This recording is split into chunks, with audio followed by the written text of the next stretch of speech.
Hi, everybody. First of all, I wanted to just say that I'm really sorry I'm not there this week. I didn't plan to be out, but my neurosurgeon said I had to be completely healthy before I come back just because I'm at risk for all these different complications if I go back before I'm totally ready. So I have my note signed. I will be there next week and we'll start doing um, task corrections starting a tutorial next week. By the end of the week, I should start having all your stuff for grades up for you guys so you could see where you're at. So look for that towards the end of the week and maybe through Sunday and Monday. Okay. All right. So this week, you guys have already started learning about Indigenous Americas. And there is quite a bit of art that we're going to learn about with Indigenous Americas. Some of it is performance and some of it is architectural. I really think this is a cool unit and it relates a lot to the African section that you guys did last week. So because we're doing two continents, the historical context is quite long. So I'm just giving you a heads up on that so that you're ready for the notes. To give you, I mean, obviously we know these continents fairly well, but to give you guys a closer idea of the regions we're really going to be studying, you could see them in the colors. In the yellow, we have the Mississippian area. This is, Mississippi's right there. And a lot of the tribes here are, we're going to see different types of art, but the one that's going to be the one we study is the Great Serpent Mound, and that one's pretty cool. Over here are the Pueblo, where'd my cursor go? There it is. Over here is the Pueblo Indians or Native Americans, and this is the Hopi and Anasazi tribes that we're going to cover. In purple down here, did I say purple up there? I meant red. Okay, and the purple down here is the Aztecs, or also it was called the Mexica. Depends on who you're studying, but either Aztecs or Mexica for the purple region, with the capital city at Tenochtitlan and what is modern day Mexico City. Over here is in green are the Mayas, the ancient Mayans that you guys probably learned about in the 6th grade. Also the Olmecs, which predates the Mayas, and we're going to talk about both of those. And then down here are the Inca tribes. And there's two specific areas we're going to be covering with that, and that's Cusco, which is just an amazing place. And then we'll be talking about Machu Picchu. And Machu Picchu, if you haven't seen, you'll notice it or you recognize it when you see it. But if you have Mr. DeBro or have had him before, he's been to Machu Picchu a couple times. So he'd be someone to be a source for you guys on that. All right, getting to historical context. For Mesoamerica, unlike most of the other places we've looked at this year, Mesoamerica developed almost entirely without outside influences, which is unique. I mean, Africa didn't, grow in a vacuum. It was influenced by other traders from the Indian Ocean and later on from Europe, but Mesoamerica was largely cut off after the melting of the land bridges, and so their art develops entirely on its own. And but what's common among all the Mesoamerican cultures is that they all created a complex calendar system that is linked to their religious beliefs. Many sacred sites are linked to, there's the calendar system. Many of their sacred sites are linked to the sacred mountains or celestial phenomena. They were really involved with the movement of the stars, and the environment was considered sacred. And all the features, all of the societies feature a hierarchical society where there was a ruler at the top, and then it was followed by a priestly class, and then down from that for the rest of the societies. Some cultures develop matriarchal forms of power, but not most. Agriculture is really important to this culture, and the key staple crops for the Mesoamerican tribes are this is where they are indigenous to, include chocolate and vanilla, tomatoes, avocados, and maize or corn. And maize is the key staple crop throughout all of the societies. Okay, the first civilization we'll talk about is the Olmecs, and the Olmecs date from the first millennium BCE, and the Olmecs are here in the orangey color right there, and they existed from about 1000 BCE to 1 BCE, primarily along the Gulf Coast of modern-day Mexico. It is the earliest of American civilizations developed, so it's considered the mother culture of Mesoamerica, and its ideas and art styles will have widespread influence on other emerging civilizations in the region, including the Mayas. With year-round warmth and rainfall due to their rainforest environment, they were able to grow 4 crops of maize a year. So they had a food surplus that was needed to support a complex hierarchical society. They lived in chiefdoms or small kingdoms, which were centered on ceremonial platforms. Uh, they invented ball games, which were a ritual method of communication with the supernatural world. They had a hieroglyphic script, obviously not like the Egyptians, but similar. And they invented the 260-day sacred calendar and the 52-year-long count calendar. They also developed a long-distance trade network, which helps disseminate their culture throughout Mesoamerica, and that leads to their influencing of the other civilizations. And the next one is the one in green over here, and that is the Mayas. The Mayan civilization peaked during the first millennium CE. They are on the Yucatan Peninsula, right here, and they are the last to fall to the Spanish, with one kingdom able to hold out from the Spanish almost to 1700. Like the Olmecs, it developed in a rainforest environment. They used the rainfall, but also developed a complex irrigation system, which allowed them to develop the most sophisticated civilization in the pre-Columbian Americas.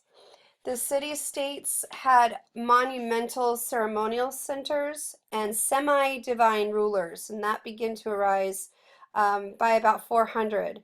The Maya were never politically unified, but lived in around 60 separate kingdoms, each with its own ruler. The relation between the kingdoms were complex.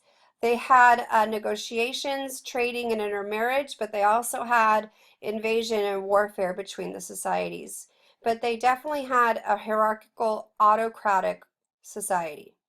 The city-state was governed by hereditary rulers and ranked nobility. Rulers are depicted in art, and their achievements are in their texts. Mayans often undertook warfare largely to provide people for sacrifice. The eventual execution of the prisoners served both to nourish the gods and to strike fear into their population as well as enemy populations. The Mayas possessed a highly developed writing system, knowledge of mathematical calculations, and a highly accurate astronomical calendar knowledge, which enabled them to keep precise records and create a sophisticated calendar. They acquired advanced mathematical and astronomical knowledge um, and a long count of a sacred calendar that was probably based on the Olmec influence. And their system of hieroglyphic writings came into use on commemorative steles.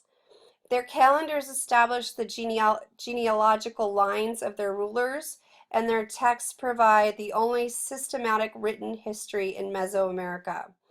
Now, human sacrifice was the key part of Maya ritual. It was essential for the dedication of temples, at the completion of calendar cycles, and to accompany important people into the afterlife when they died. The classic period of the Mayas was from 300 to 800 CE. Mayan cities were built around ceremonial centers with impressive temple pyramids, ball courts, and palaces. The Mayas were warlike, extremely competitive in nature, and that eventually led to the decline of the civilization, although it never fully died out, and there are still indigenous Mayans still living today. All right, the next one are the Mexica or the Aztecs. I wonder why the thing came down. The Mexica or the Aztecs. They settled in 1325 near Lake Texcoco and constructed a highly agriculturally productive raised fields along the lake shore. They gained a reputation as being fierce warriors and before domination often worked as mercenaries, which allowed them to get the acquisition of wealth. The height of the Aztecs was from 1428 to 1521 CE in the region that we know as central Mexico today, though most of Mesoamerica was subordinate under the Aztecs. With over 500,000 inhabitants, the capital city, Tenochtitlan, was larger than any other contemporary European city of the time. Society was based on a hierarchy of classes with king, aristocracy, relatives of the king, then commoners, then slaves, and conquered peoples. Similar to the Maya, the Aztecs believed their god needed to be supplied with human sacrifice. They were eventually conquered by the Spanish, and we will get into that when we talk about the pieces of the Aztecs. Okay, for Andean South America, the environment is the key to how they established. The general cultural similarities include an emphasis on surviving and interacting within the challenging environments. The dominant Andes Mountains and then a narrow desert coast and the Amazon rainforest all end up playing a central role in the human development and survival and then eventually in the art. Trade was in exotic materials occurred and they had complex ties and connections that linked different areas which specialized in certain materials within the region. The coast provided fish, salt, grain, and cotton. The highlands provided root crops and wool, and the forest provided feathers. This environment pushes impulses towards political unification due to the need to manage the environmental diversity. Rulers wanted to control the resources of the many different zones and as much as possible. This leads to a reverence for the animal and plant world as part of a practice of a shamanistic religion. Rather than individualism and reciprocity and rather than individualism, reciprocity and cyclicality is key. Most societal functions happen in groups. Okay, and then the first group is the Chavín. We talked about the Chavín de Huántar in the prehistoric section, and that is going to be a pilgrimage center that will soon spread out to other of the Andes region. And then we have the Incas. The Incas is the last and greatest of the South American civilizations. It was a well-organized state which brought almost the entire Andean region under its rule. It emerged after a period of fragmentation following the fall of two other Andean empires, and it eventually conquered all surrounding kingdoms. They were able to build irrigation canals and farm mountainsides with terraces, which maximized their agricultural productivity. The empire is highly centralized and rigidly hierarchical. The head was the emperor, who was semi-divine and had absolute power. And then there were four prefects of the four quarters. And then they had provincial governors, district officers, local chiefs, and then foremen who were responsible for supervising groups of families. So this is a much more administration per capita than any other ancient civilization that we have seen. Their administration system allowed them to exploit the human and material resources very efficiently. All agricultural land was divided into thirds, 1/3 to people, 1/3 to the gods, and 1/3 to the state.